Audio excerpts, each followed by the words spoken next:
பொதுகை மலையின் தென்றல் தவழும் இயற்கை சூழல், வானலாவ உயர்ந்து நிற்கும் வகுப்பறைகள், அன்பையும் அறிவையும் ஒழுக்கத்தோடு கற்றுத்தந்து வழிகாட்ட அருட்சகோதரிகள், சுயநலம் சிறிதுமின்றி சுறுசுறுப்பாக பணியாற்றும் ஆசிரிய பெருமக்கள்.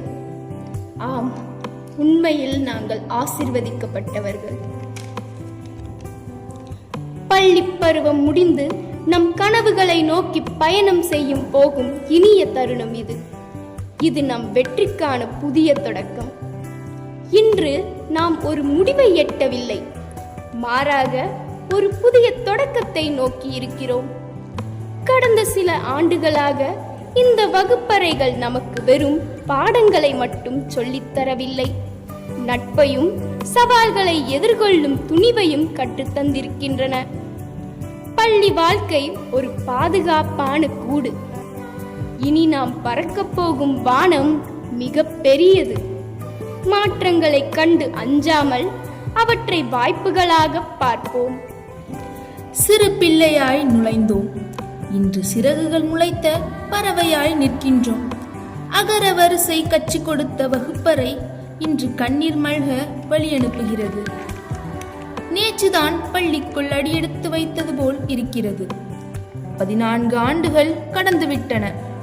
இன்று பள்ளி வாழ்க்கையின் கடைசி தருணத்தில் நாங்கள். இது பிரிவல்ல, புதிய பயணத்தின் தொடக்கம்.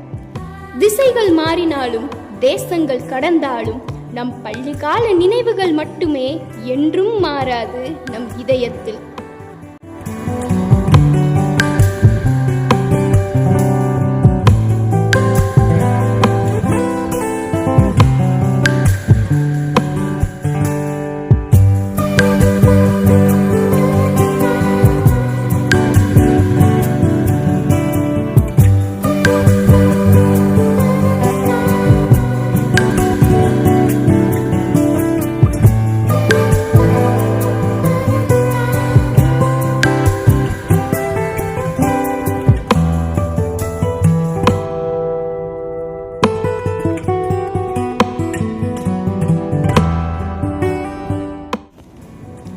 இந்த 14 ஆண்டுகளில் இந்த பள்ளியின் ஒவ்வொரு வகுப்பறையிலும் இருந்த கரும்பலகையோடும் மரப்பலகையோடும் நாம் மௌனமாய் உரையாடி இருக்கிறோம். பல நேரங்களில் நாம் சாய்ந்து படித்த தூண்களோடும் சுவர்களோடும் கதை பேசி இருக்கிறோம். சில நேரங்களில் நெஞ்சம் கணக்கிறது இவற்றை பிரியும் போது.